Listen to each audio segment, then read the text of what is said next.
não comemore a derrota do seu inimigo. Vim trazer hoje para vocês um pouco da história de São Bento, antes de ele fundar a Ordem dos Beneditinos. São Bento, ele chegou a um ponto da vida dele que ele decidiu se instalar, migrou para Nápoles com seus seguidores, e ele se instalou nos pés do Monte Cassino, que é um monte lá em Nápoles, certo? E ele começou a ser muito influente, porque ele tinha uma maneira de vida muito rigorosa.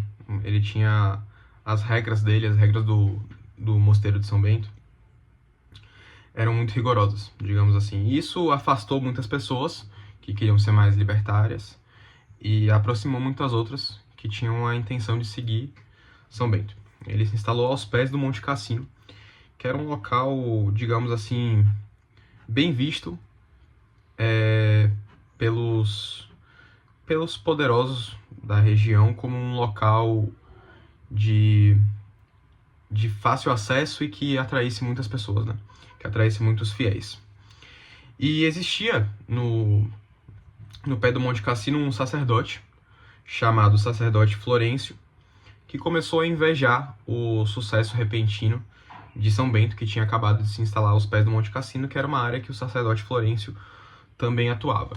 E a inveja do sacerdote Florêncio foi tão grande que ele chegou a premeditar a morte de São Bento, presenteando ele com pão envenenado. Nessa hora, segundo a história, São Bento rezou e o corvo, veio um corvo, né? E levou o pedaço de pão envenenado para longe. E São Bento não encarou isso com maldade. Ele encarou isso como um sinal divino de que Deus estava falando que ele estava no caminho certo e que era para seguir adiante. Vendo essa difamação, né, que Florêncio, o sacerdote Florêncio, fazia contra São Bento, que ele ficou difamando ele sobre os preceitos de São Bento, Florêncio ele difamava, né?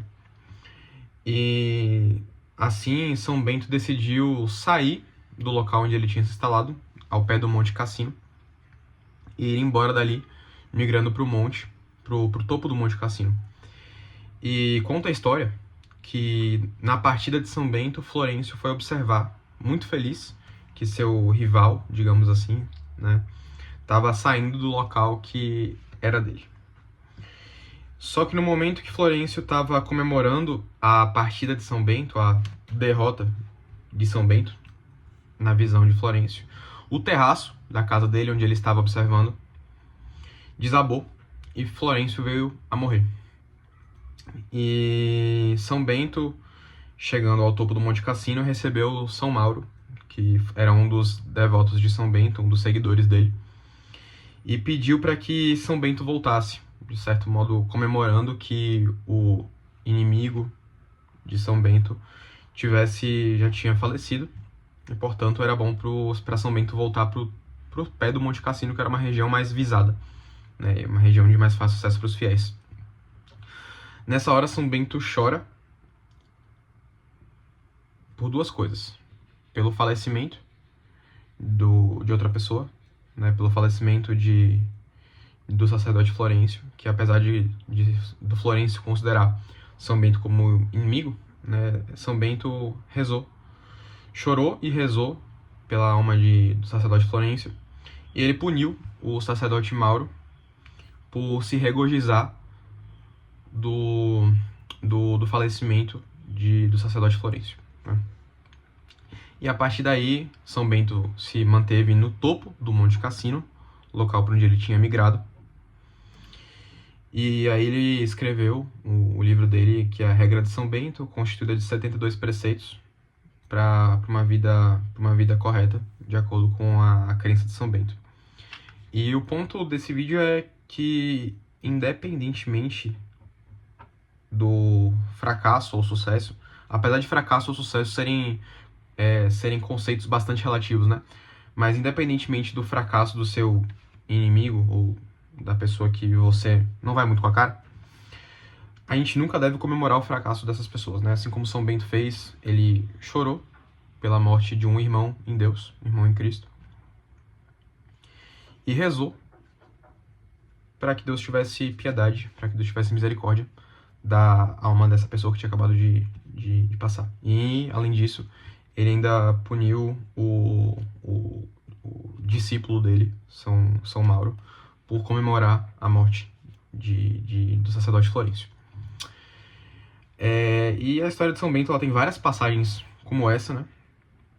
Mas outra coisa foi quando eu acabei de mencionar, que quando o sacerdote Florencio tentou envenenar São Bento com pão envenenado, né, para que ele morresse, ele não comeu pão, orou a Deus e pediu que um corvo viesse e levasse o pão. E o corvo o fez. Pegou o pão e levou para longe. E ao invés de se zangar com o sacerdote Florencio pela tentativa de envenenamento, ele encarou isso como um sinal de Deus, de que ele estava indo no caminho certo. E que pessoas ditas, entre aspas, erradas, né, no caso o sacerdote Florencio, estavam lá mais para testar ele, mas Deus estava acima de todos os planos, de sacerdote Florencio, de quaisquer outras pessoas, e enviou um corvo para que levasse o pão envenenado para longe. Então a moral da história é que, independentemente, né, se for um rival, não que eu acredite que as pessoas tenham rivais acadêmicos, profissionais na vida, mas a gente não pode comemorar de modo algum o fracasso de outras pessoas com as quais a gente não se dá muito bem. A gente tem que orar por elas, orar que elas encontrem a própria salvação.